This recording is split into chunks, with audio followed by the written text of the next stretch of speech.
Good evening, class. I'm here with my wife, Jeannie. She's right behind the camera. She's waving back at me.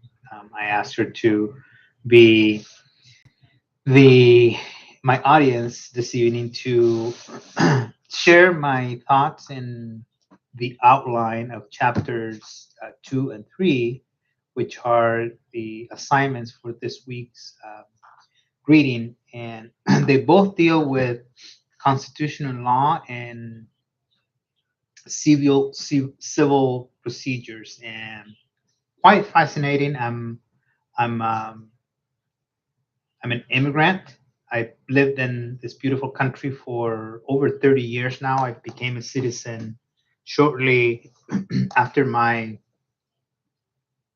gone through the immigration process, and I love everything about what this country stands for, including and not limited to the inspired document that we refer to as the Constitution.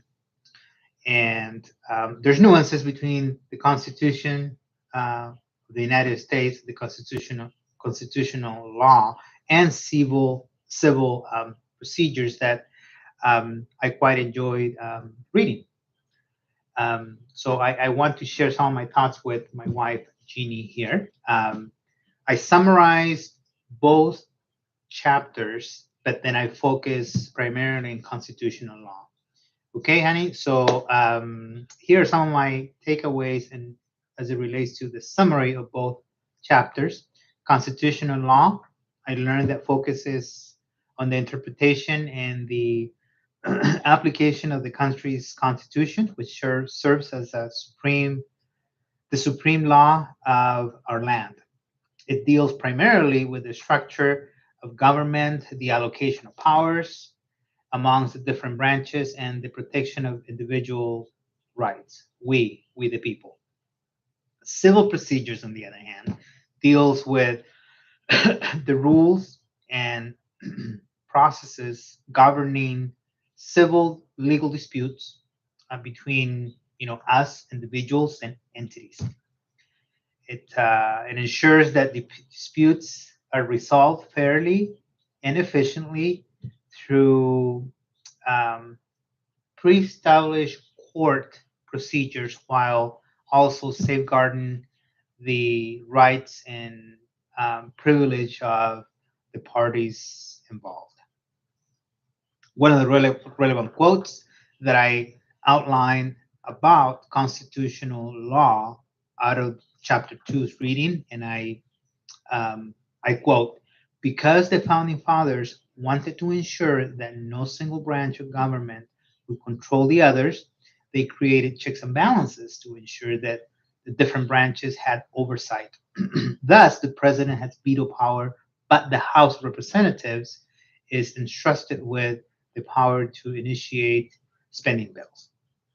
I found that quite fascinating how um, these two parties, neither one of it can run as a standalone. There has to be a balance as to one what one does, the other one has to agree, uh, or things will not move forward. Connections that I made in daily life, we encounter the effects of the division of powers almost in every way possible.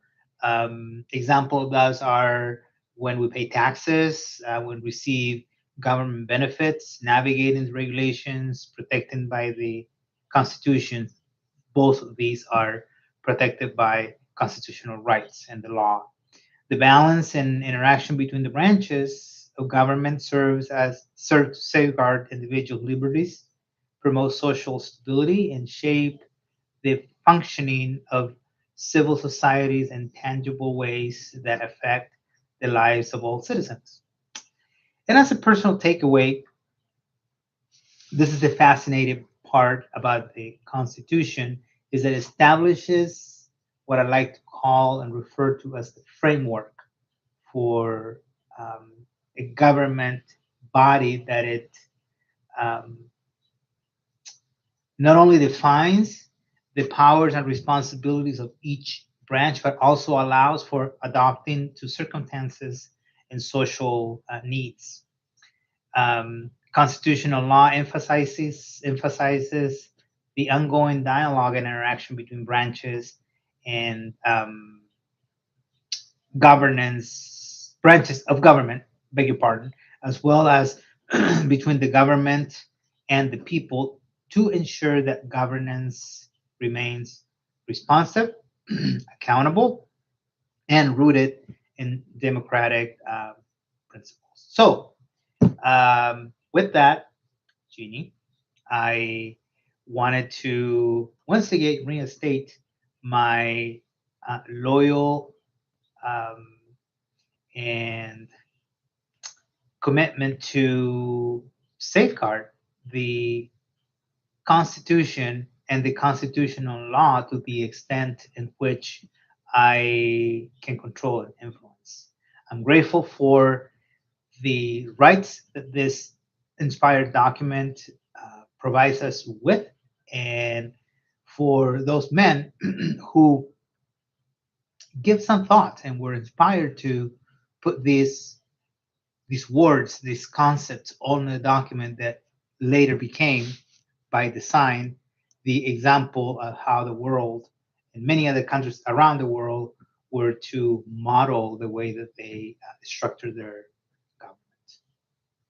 That is it. Thank you for your time.